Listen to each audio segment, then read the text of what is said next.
ప్రభునందు ప్రియులైన మీకందరికీ యేసుక్రీస్తు ప్రభువారి నామములో శుభవందనాలు తెలియజేస్తూ ఉన్నాం. ఎడారిలో సెలయేర్లు అనే దిన ధ్యానం కొరకై స్వాగతం. జూన్ 11. ప్రభు యొక్క దాసుడు అందరి ఎడల సాధువుగా ఉండవలెను. తిమోతికి రాసిన 2వ పత్రిక 2వ అధ్యాయం 24 నుండి 26 వచనం వరకు. దేవుడు మనల్ని లొంగదీసి స్వాధీనపరుచుకొని మనలోని అహంకారాన్ని నరికేసిన తర్వాతే మనకి క్రీస్తు ఆత్మ సంబంధమైన దివ్య దర్శనాలు కలుగుతాయి. అప్పుడు మనం ఇంతకు ముందెన్నడూ లేనంత సాధువులుగా మారి ఈ నరకప్రాయమైన లోకంలో సాత్వికాన్ని వెదజల్లుతాం.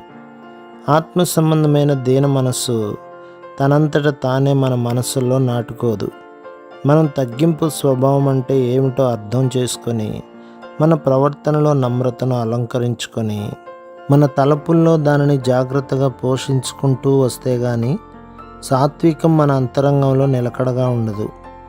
వినయపూరితమైన ప్రతి లక్షణాన్ని మొదట మనం గట్టిగా చేపట్టాలి. ఆ పైన ప్రార్థనాపూర్వకంగా దాన్ని అలవాటు చేసుకోవడానికి పట్టుదల కలిగి ఉండాలి. ఇలాంటి నమ్రత అలవడడానికి దారితీసే శ్రమలను చాలామంది ఇష్టపడరు. మనకి సాత్వికం రావాలంటే ముందుగా మనం చనిపోవాలి. అంటే అహాన్ని నిజంగా విరగ్గొట్టి నలగొట్టేయాలి. అది హృదయాన్ని పిండేసి మనసును ఆక్రమించుకుంటుంది. ఈ రోజుల్లో మానసికంగాను తార్కికంగాను మనం అలవరుచుకునే పరిశుద్ధతలు కొన్ని ఉన్నాయి. ఇవి కట్టుకథల్లాంటివే.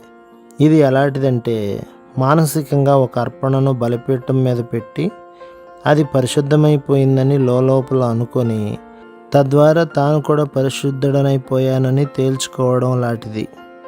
అలాంటి వ్యక్తులు వదరబోతుల్లాగా తేలిక హృదయాలతో తేలిక మాటలతో దేవుని రహస్య జ్ఞానాల గురించి కబుర్లు చెప్తూ తిరుగుతుంటారు. కానీ హృదయానికి చుట్టుకున్న సహజమైన తాళ్ళు ఇంకా తెగలేదు. ఆదాము స్వభావం ఇంకా చూడడం కాలేదు. మనసులో గెస్సమనే మూలుగులు ప్రతిధ్వనించలేదు. కల్వరిలోని నిజమైన మరణపు చిహ్నాలు ముద్రించబడలేదు.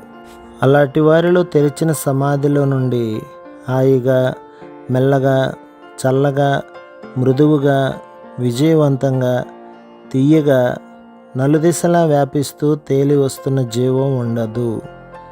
ప్రభు మిమ్మును, మీ కుటుంబమును, మీ సంఘమును దీవించి ఆశీర్వదించునుగాక. ఆమేన్.